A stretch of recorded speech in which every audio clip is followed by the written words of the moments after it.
y a vraiment des coïncidences étranges dans la vie.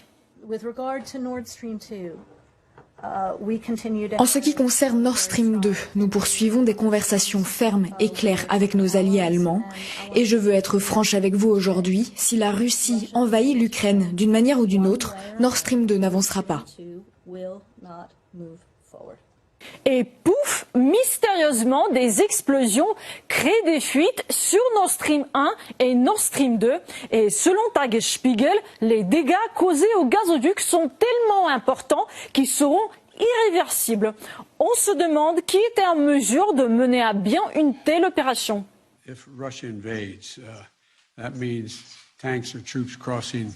Si la Russie envahit, c'est-à-dire que si des chars ou des troupes passent encore une fois la frontière de l'Ukraine, il n'y aura plus de Nord Stream 2.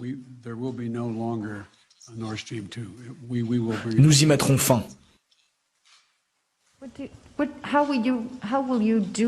Mais comment vous y prendrez-vous exactement, puisque le projet est sous le contrôle de l'Allemagne?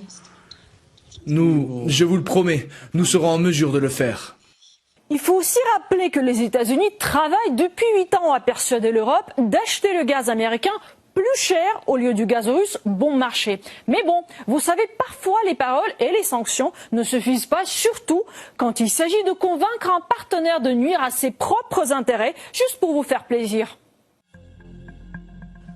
Nous devons maintenant imposer des sanctions plus sévères et je crains qu'à un moment donné, cela ne doive toucher le pétrole et le gaz.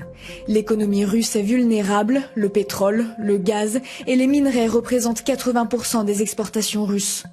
Les gens disent que les Européens vont manquer d'énergie, eh bien les Russes manqueront d'argent avant que les Européens ne manquent d'énergie. Je comprends que ce n'est pas l'usage d'influer sur les relations commerciales de cette manière, mais c'est l'un des rares outils dont nous disposons. À long terme, il faut tout simplement changer la structure de la dépendance énergétique. Vous allez dépendre davantage de la plateforme énergétique nord-américaine, des énormes réserves de pétrole et de gaz qui se trouvent en Amérique du Nord, et on aura besoin de pipelines qui ne passent pas par l'Ukraine et la Russie.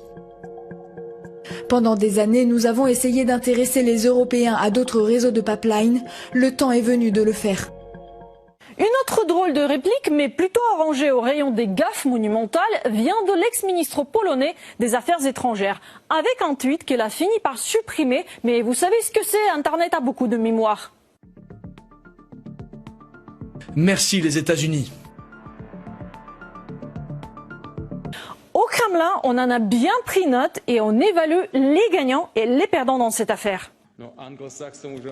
Mais les anglo-saxons n'ont pas utilisé que les sanctions. Maintenant, ils passent aux actes de sabotage, notamment le sabotage sur les gazoducs de Nord Stream 1 et 2 qui passent dans la mer Baltique. Ils sont passés à la destruction méthodique des infrastructures énergétiques en Europe. À qui profite le crime? Eh bien, on le voit. La dictature des États-Unis s'impose sur le principe du droit le plus fort.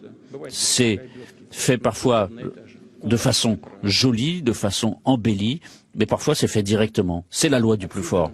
Côté Europe aussi, on a du mal à comprendre la logique derrière ces attaques de gazoducs. Le conflit autour de Nord Stream, le fait que les tuyaux aient été complètement détruits, c'est très irrationnel.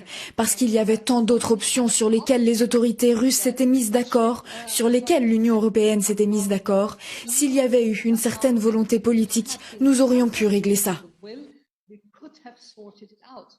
Mais la presse occidentale n'y fait pas trop attention parce que l'enquête est bouclée, le coupable déjà connu. C'est celui qui a dépensé des milliards d'euros pour la construction des gazoducs et recevait même aujourd'hui, malgré les sanctions, des milliards d'euros pour la vente de son gaz. Quoi de plus logique? Les Russes ont-ils sabordé leur propre gazoduc? La Russie a probablement bombardé le gazoduc Nord Stream avec un drone sous-marin, selon une source au ministère de la Défense.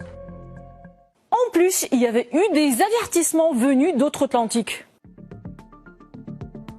La CIA avait averti les gouvernements européens d'attaques potentielles sur les gazoducs. À qui profite le crime? À celui qui ne peut plus physiquement vendre son gaz à l'Europe ou à celui qui va acheminer son gaz naturel liquéfié à des prix exorbitants en l'absence d'alternative? Question toute rhétorique.